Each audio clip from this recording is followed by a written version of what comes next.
So it's interesting, isn't it? A number of these events have been cancelled. So there's the ice hockey match, but there's also the annual press conference, which, I mean, if people have followed this, it's kind of a Q&A with the public. We can sometimes go on for hours and hours, 4 hours sometimes.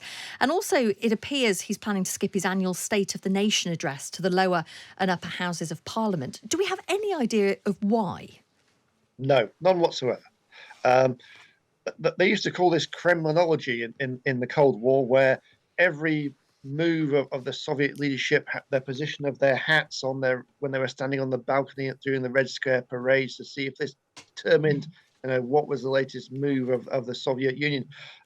We don't really know, and it's not really surprising that Putin's trying to keep everybody guessing. That's the one thing we do know how he operates. He's very good at keep taking everybody by surprise.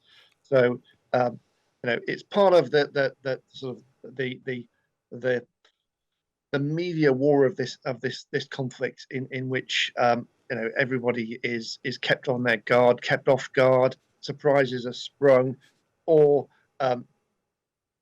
there's a phrase that they use in Westminster: dead cats are thrown down to make everybody talk about something while everybody's looking the other way. So it's part of that sort of psychology of this war. That what's going on, is Putin sick? At various times of this conflict, that it all bubbles up to the surface. Everybody's very excited, and then it just goes away. So it's a sort of symptom of the nervousness and uncertainty that this war is inflicting on the world. And is the nervousness and uncertainty within Russia? I mean, there's some people suggesting that, for example, one of the reasons that this Q&A has been cancelled is because Putin may have to face rather difficult questions that he can't or doesn't want to answer. I don't think that's a problem Mr. Putin's ever had.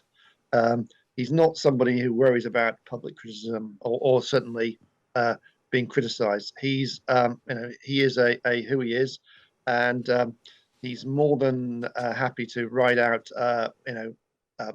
unwelcome public opinion. Only a few weeks ago, he's mobilised 300,000 Russian reservists, former soldiers, conscripted them back into the army.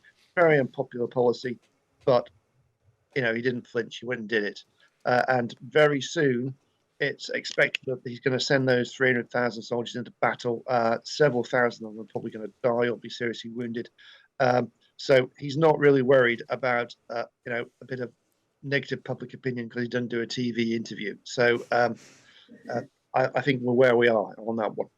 The Times has been reporting that a former speechwriter for Vladimir Putin, who's now a political analyst, he says he's been speaking to Kremlin sources who have talked about essentially a get-out plan for Vladimir Putin if things go really, really terribly wrong in the war in Ukraine. This Kremlin source is cited as saying Putin would escape to Argentina or Venezuela, and the plan is believed to be codenamed Noah's Ark. Sounds a bit like Martin Bormann escaping in the Führer bunker after World War II to me. I mean, again, this is part of the psychological information war that's ongoing.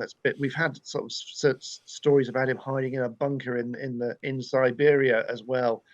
It's a febrile attitude, atmosphere about what Putin's doing. And in many ways, a lot of this is fed by the Kremlin, who are trying to project this aura of uncertainty to keep everybody guessing, to keep divert attention from what they really want to do. So it's these things come and go in this conflict, and maybe shouldn't put too much emphasis on them, because it's lots of psychological warfare to try and undermine opponents and try and bolster morale at home, and so I'm not getting too excited about the Argentina plan.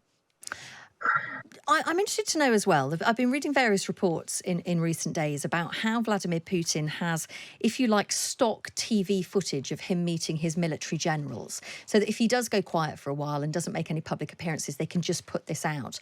Of course, we've been talking about this meeting that he had with military chiefs yesterday.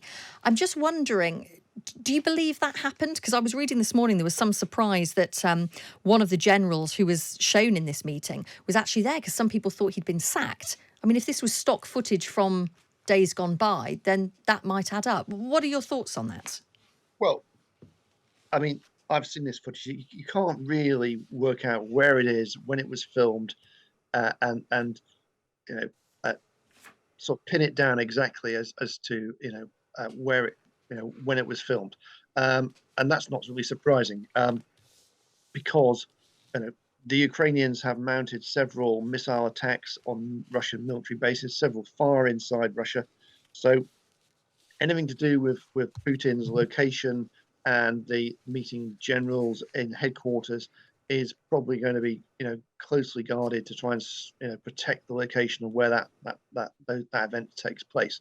Um, I mean, only a few weeks ago, I think a week, 10 days ago, he was filmed driving across the famous Kerch Bridge, where um, you know, where only in I think September it was attacked and blown up.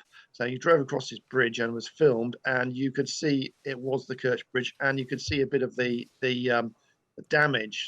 So he is around, he is alive, but you know they're obviously putting security precautions in place to protect his from being interrupted or attacked. Now, the stock footage idea that you put some of this out to keep at various times to show that he's still going. Yes, that's perfectly